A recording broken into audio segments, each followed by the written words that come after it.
189th consecutive program that we are so proud to call Forum for a Better Understanding. Each week we try to take an issue and have persons from different perspectives, perhaps, different religions, traditions, cultures, faiths, share around that theme.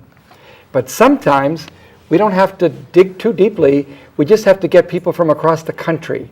And we have the guest who is here today, is our guest from last week, Dr. Yahya Michot, who is a professor of Islamic Studies and Muslim-Christian Relations at Hartford Seminary in Connecticut.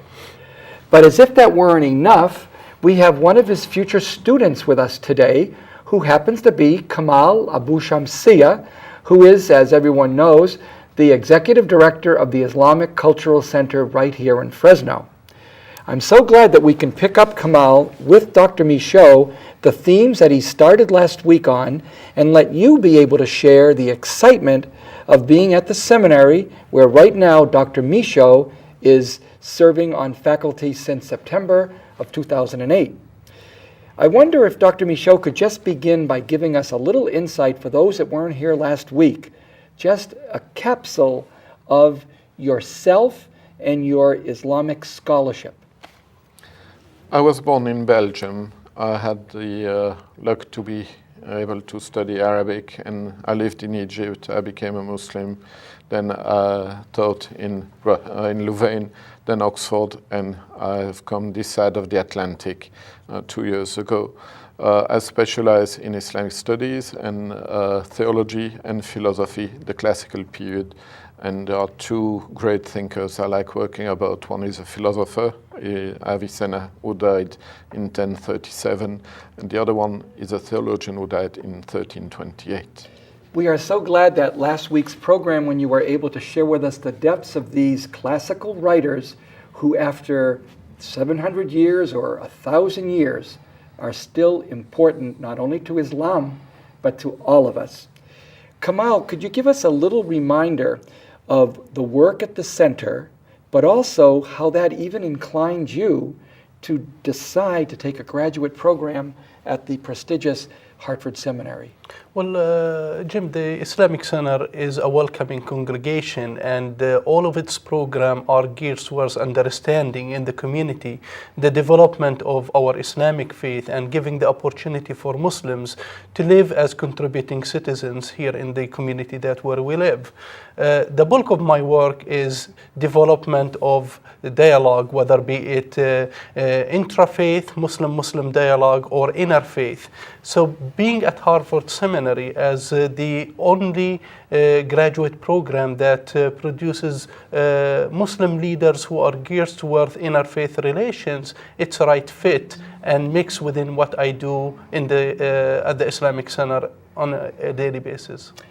Dr. Michot, could you share with us how it was that you were even deciding to take such a dramatic move from Great Britain at Oxford at the theology school there to accept an offer to begin a totally fresh new work in Islamic Christian relations and in Islamic scholarship at Hartford Seminary? Well, Hartford Seminary is an old school. It started 175 years ago. At the time, it was training Protestant missionaries for the Muslim world in the hope that they would be able to convert Muslims to Christianity. 30 years ago, about 30 years ago, the school realized that there were other ways to approach Islam and tried to encourage a better understanding on both sides rather than trying to convert people. And so Muslims joined the faculty, Muslims joined the trustees, the board of trustees, and students were welcome, Muslim students. And Professor Ingrid Mattson started this program of Islamic chaplaincy, realizing that there is a need in the US for Muslim chaplains in hospitals, in jails, in the army. And theology is very nice, but it must also be practical. and to join a school where theological ideas would be challenged by everyday realities was very tempting, and I didn't resist the temptation. I crossed the Atlantic.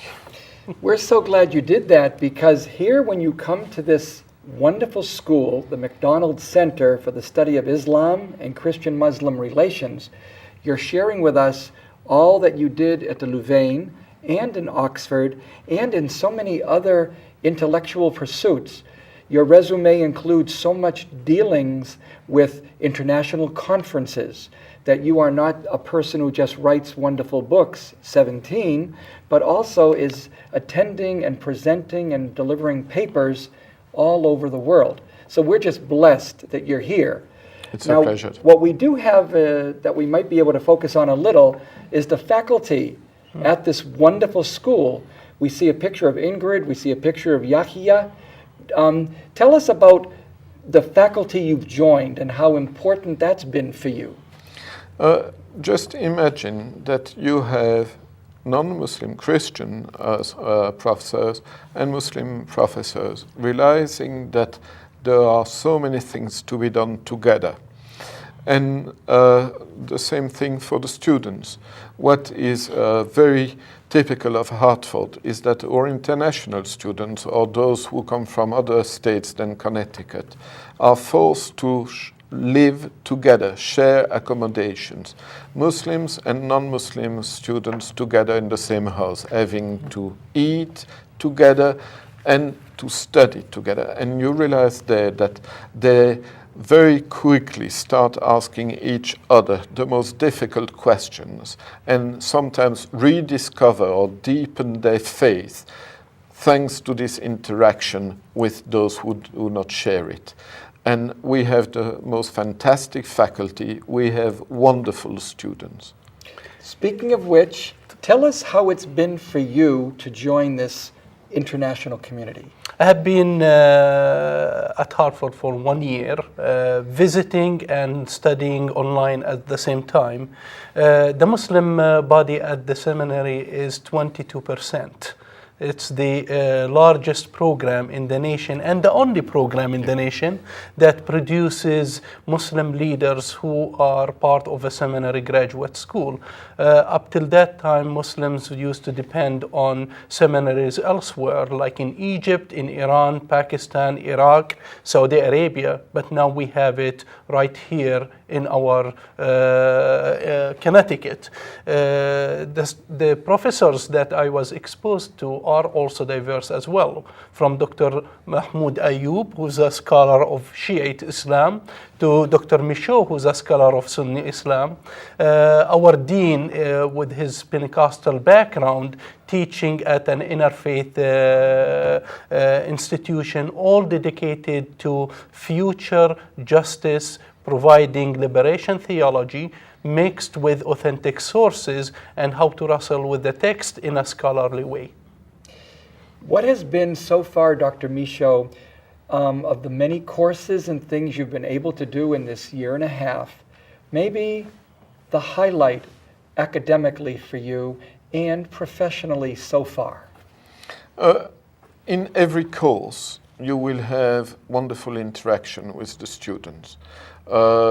Something which I did outside of the regular class was reading with 3 Turkish students a manuscript written in Arabic but in Ottoman Turkish dating back to the 17th century. And those Turkish students never had any kind of initiation to pre-Republican Ottoman texts. So they helped me with my Turkish. I helped them with the legacy of the Ottoman intellectual past. And we just cooperated like that. We were meeting once a week on the porch of the house during the spring. My wife was preparing some food. And that's the kind of things that are possible in Hartford. This year we are reading an Arabic text. Last year we were 3 with those students. Now we are already 9 reading Arabic texts in the Arabic, commenting and trying to improve our knowledge of not only the language but also discussing the content. Would there be one standout experience for you among the many, Kamal? One of the courses that I took last semester is the leadership of Apostle Paul and Jesus. Oh, nice. And for me as a Muslim to look and to examine the theology of Jesus Christ and the development of the different Christian theologies after the departure of Jesus and how to reach to Christianity today, as a Muslim, studying that in the midst of the diverse student body, it brought a lot of questions. We had very interesting scenarios, and at the same time, it was all done in the spirit of learning. So we all have disagreements and sometimes hold deep on faith foundations that we grew up with, never questioned. But when you examine theology outside of yours and see where what's important to somebody in your community that is not part of your faith, and how together we can bring topics to make our community much better, looking for the outcasts of the community and who they are in our society today, similar to what Jesus have done something like this 2,000 years ago, is a prophetic challenge that each one of us takes seriously. We have to take a break at this very moment, so we'll be back in a minute to continue our conversation with Dr. Michot and Kamal Abu Shamsieh about how important Islam faith and also scholarship is, not only in Connecticut, but right here in Fresno. Stay tuned.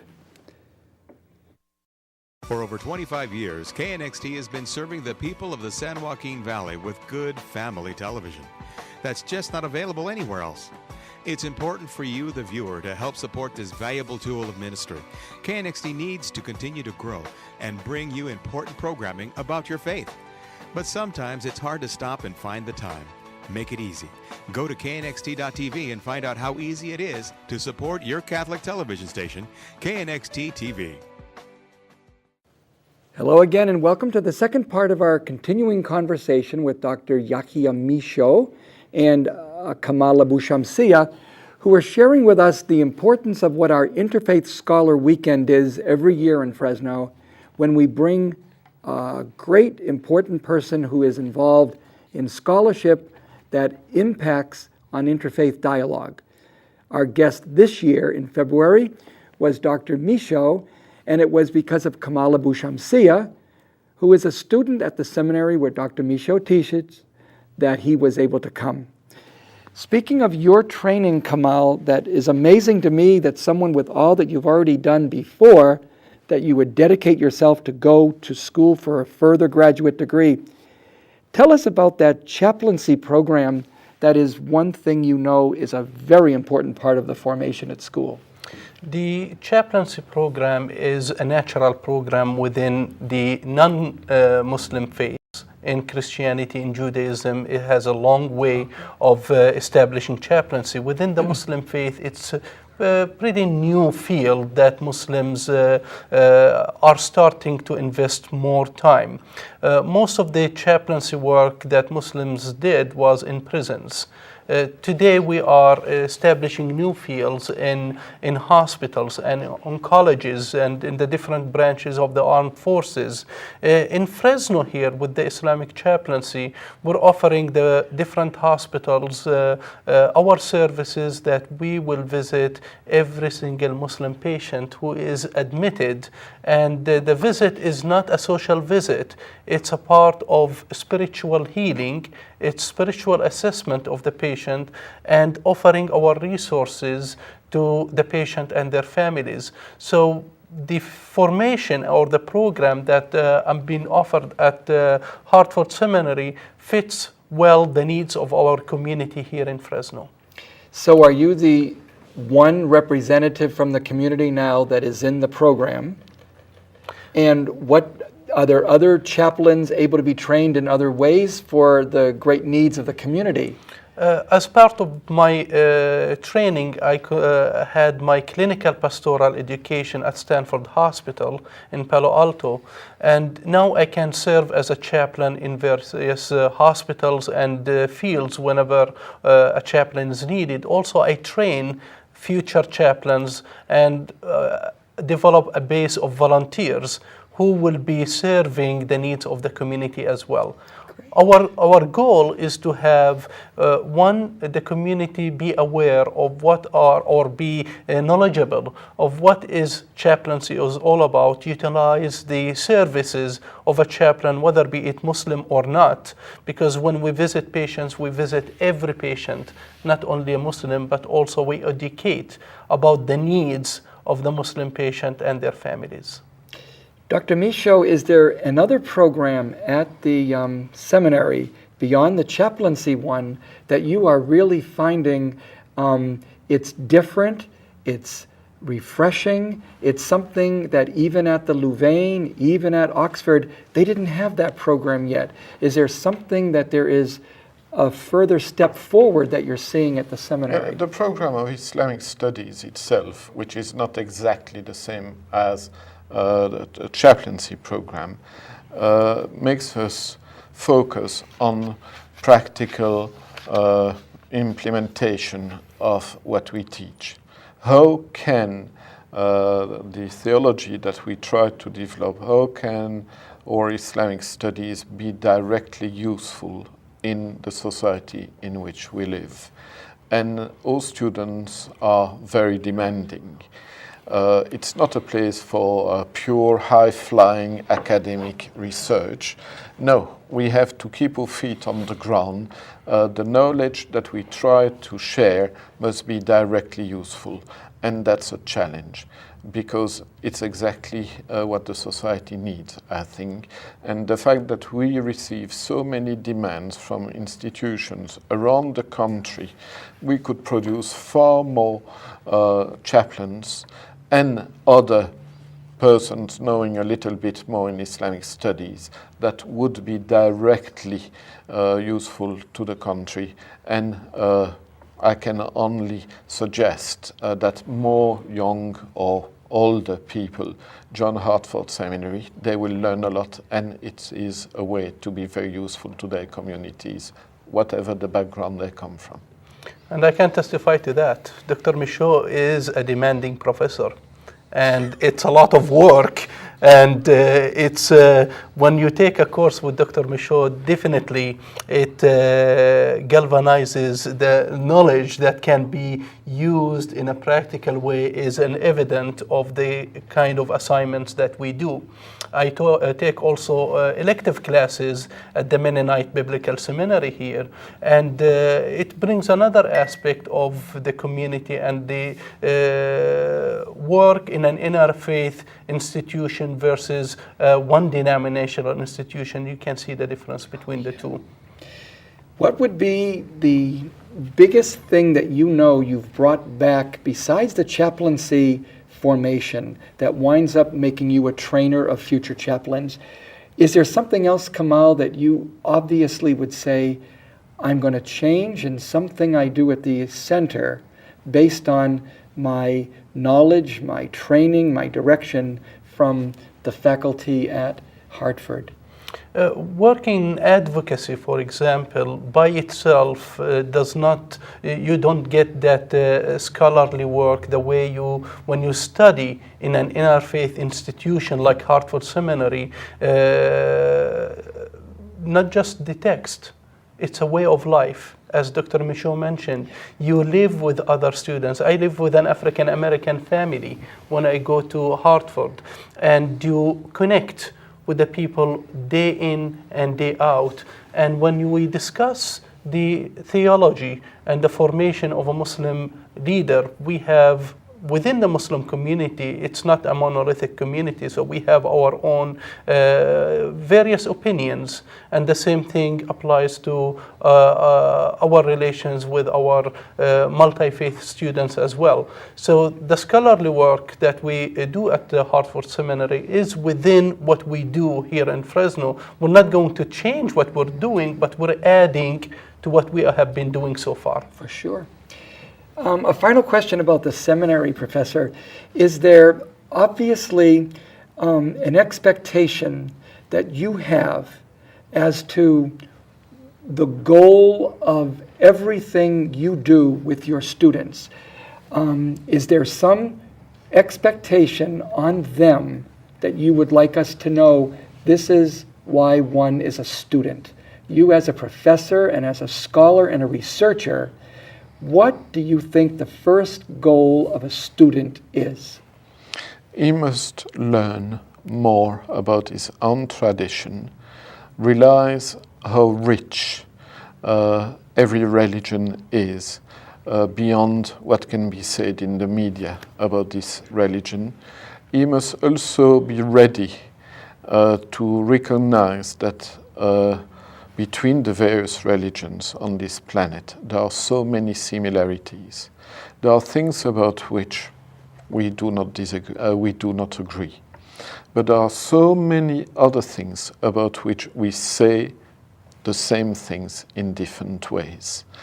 And we are all asked by the God in whom we believe to act virtuously, to serve others, and to develop some ethics, and that is fundamental. It is not just an academic endeavor, it is a way of life, and we are not living alone.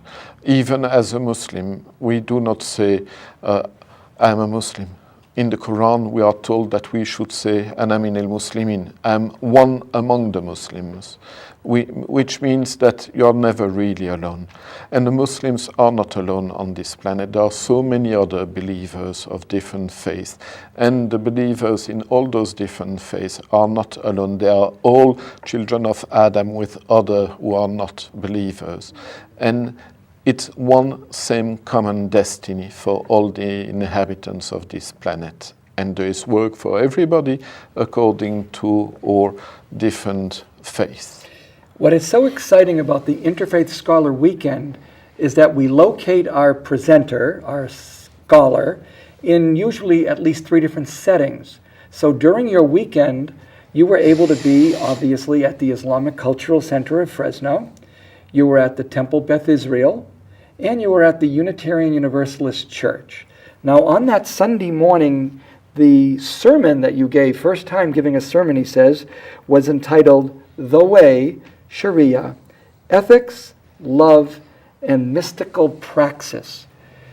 There's a few minutes left. I wonder if you could crack open especially that powerful word, praxis, to help us understand the depths of that word and the other words connected to it, ethics and love. Where did you go with that sermon? The fact that we are created by God is just an opportunity which we are offered by the Lord to grow in His eyes, in virtue, in value. And that will only come through the actions which we are able and ready to develop on His way. And that's where praxis comes into the picture.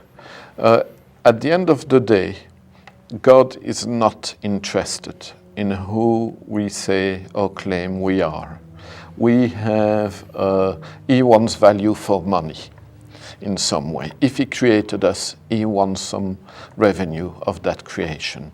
And that means that we better start operating as He wants us to do, on the way, producing good, commending what is right, and prohibiting evil, fighting injustice. That's where, at the end of the day, as Muslims, we believe we will be judged. And I don't think that it is something which is peculiar to us. And again, of course, faith is important, intention is important, and if we are indeed able to produce a little bit of good during our life, it will not be a reason for blowing our own trumpet. It will be more a reason just to thank the Lord, because we would not have been able to do any of this if we hadn't been guided by Him. And so the Islamic way is always to thank God for what He is enabling us to do, if we are able to do anything positive, and to ask for His forgiveness if we are going astray. Kamal, I have a very personal question for you, I think. With all this study that you're doing and with your own commitment to be such a great leader to Islam and to all of us here in the Valley, what do you see, the longer you're studying all this and working at it, as still the biggest obstacle or challenge or problem that is still needing to be worked on in interfaith relations, interfaith dialogue, interfaith solidarity? What do you see as the biggest issue still to be dealt with? I start with myself. Always the biggest problem is ego.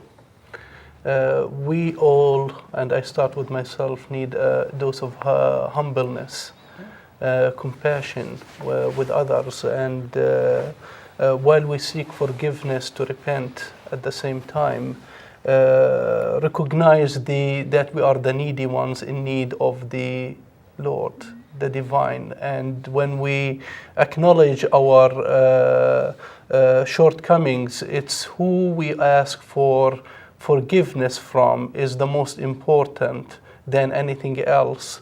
And to guide us to the path, whatever that path is going to take us, and to give us the resolve to not to indulge in the misgivings, whatever the misgivings are. So humbling ourselves, putting our egos aside, and recognizing the great needs and opportunities that God has provided for us, that we can do, and we can do much better than what we're doing now.